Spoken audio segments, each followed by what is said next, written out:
Hello प्यारे भाइयों और बहनों, आपका मेहर टीचिंग में स्वागत है। मैं सेकंड ग्रेड एसएसटी से सेकंड पेपर की जो तैयारी करवा रही हूँ, जो पूर्व एग्जाम में आए हुए प्रश्न है वही करवा रही हूँ। ये आप देख सकते हो, सेकंड ग्रेड एसएसटी 2010 में जितने भी पूर्व एग्जाम में प्रश्न आए हुए। ये कौन सा सब्जेक्ट है? तो ये समाजशास्त्र है, जिसकी सेकेंड यूनिट चल रही है हमारी। इससे पहले मैंने सारे लोक प्रशासन, दर्शन शास्त्र सबकी प्ले लिस्ट भी बना ली है। और राजनीतिक विज्ञान जो एसएसटी के सेकंड पेपर में जितने भी है ना, ये आप देख सकते हो पूर्व एग्जाम में प्रश्न आए हुए हैं। ये 20 प्रश्न है, मैं करवाऊंगी आपको सिर्फ 21 प्रश्न है जो पूर्व एग्जाम में आए हुए हैं।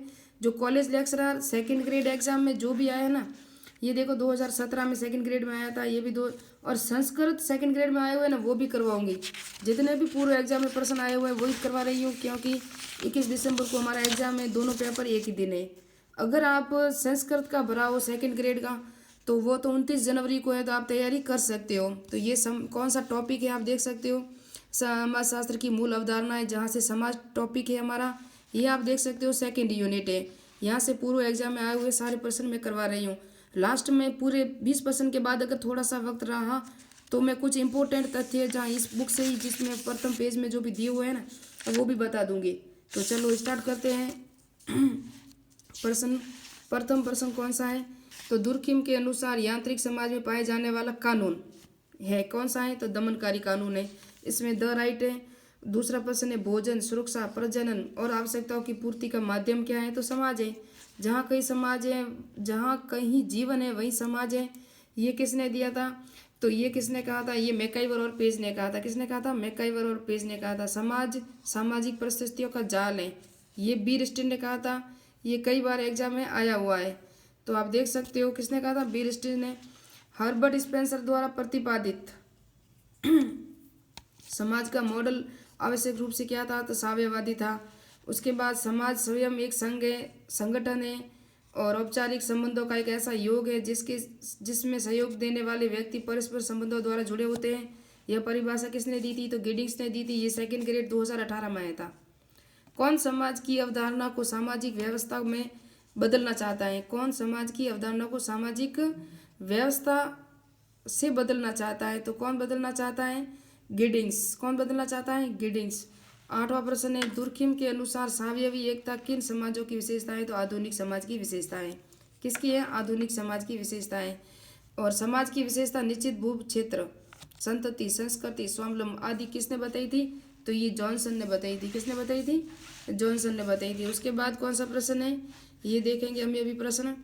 और मानव समाज एक जीवी के रूप में निम्नलिखित में से है? तो स्पेंसर। किसने कहा था? हर्बर्ट स्पेंसर ने। निम्न में से कौन सी विशेषता समाज से संबंधित नहीं है? तो मूर्तता नहीं है, अमूर्तता है, संबंध है, संगठन है। तो ये मैं समाज की विशेषताएं जितनी भी होगी ना, 5 जितनी भी, वो अभी मैं लास्ट में वीडियो में बताऊंगी।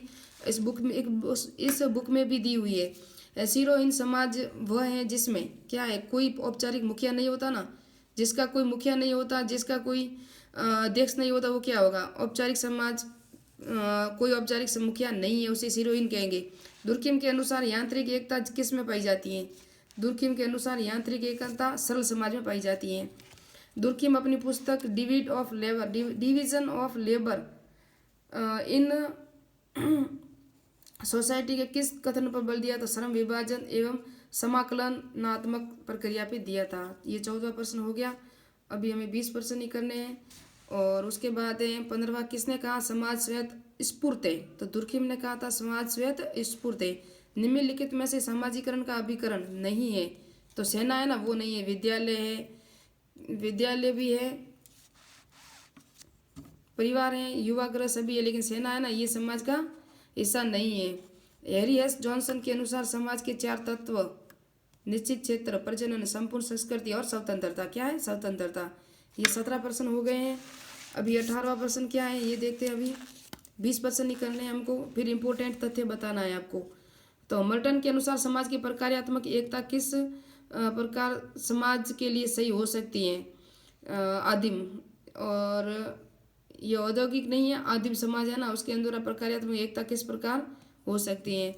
उसके बाद गेमिन सॉफ्ट और गैसेल सॉफ्ट समाज के 2 प्रकार हैं। ये किसने कहा था? तो टॉनिस ने कहा था। और सामाजिक संबंधों के जाल को क्या कहते हैं? तो समाज कहते हैं, और राइट है।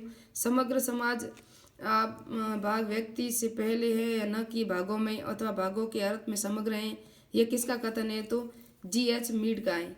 और कुछ इंपॉर्टेंट ये भी दिए 4% ये भी कर लेते हैं। फोकवेज पुस्तक के लेखक समनर हैं, और समाज होता है तो अमूर्त, यह भी प्रश्न आया था। समाज सामाजिक संबंधों का जाल है। निम्नलिखित में से समाज का प्रमुख आधार नहीं है, तो संबंधता ये नहीं है। कुछ इंपॉर्टेंट मैं बता दूं आपको, जो मैंने कहा था समाज की विशेषताएं हैं कुछ इंपॉर्टेंट, वो किसने बताई थी ये देख सकते हो। समाजों के प्रकार भी बता दूं तो एक तो जनजातीय समाज दिया हुआ है, आप देख सकते हो। और डॉक्टर G.S. घुरी थे ना, इन जनजातीय समाज को क्या कहा है? पिछड़े हिंदू कहा है। और ठक्कर बप्पा को आदिवासियों का मसीहा कहा जाता है। किसने को? ठक्कर बप्पा को। संविधान की अनुसूची में जिन जनजातियों को सम्मिलित किया गया अनुसूचित जनजाति के नाम से पुकारा जाता है। उसके बाद और इम्पोर्टेंट कुछ तथ्य में देखो आपको, जनजातीय समाज, और उसके बाद कौन सा समाज है? कर्षक समाज। ये कर्षक समाज 2 समाज हो गए। और रेड फील्ड जो कथन दिया था वो लिखा हुआ है यहाँ, तो और कुछ नहीं है। और फिर है औद्योगिक समाज और उत्तर औद्योगिक समाज। औद्योगिक समाज और उत्तर औद्योगिक समाज, ये समाज बता दिए मैंने आपको, समाजों के प्रकार। और उसके बाद एक और है, ये देख सकते हो अभी यहाँ पे आप, मुक्त समाज, आदिम समाज और सभ्य समाज, ये सब बात बता दिए। कार्ल मार्क्स के अनुसार समाज के वर्गीकरण किन कर्मों में? तो आदिम, एशियाई, प्राचीन। और रूस और चीन में कौन सा समाज पाया जाता है? तो साम्यवादी समाजवादी समाज। समाजवादी समाज का उदाहरण कहाँ है? चीन और रूस में। कर्षक समाज, रेडफील्ड, आदिम समाज। इवान पेट्रोव्स किसने सभ्यताओं के जो वर्ण दिया था, वर्ण नाम दिया था? सभ्य समाज इवान्स पिचार्ड। समाजवादी समाज कार्ल मार्क्स ने कहा था। ये हो गए इंपॉर्टेंट तथ्य।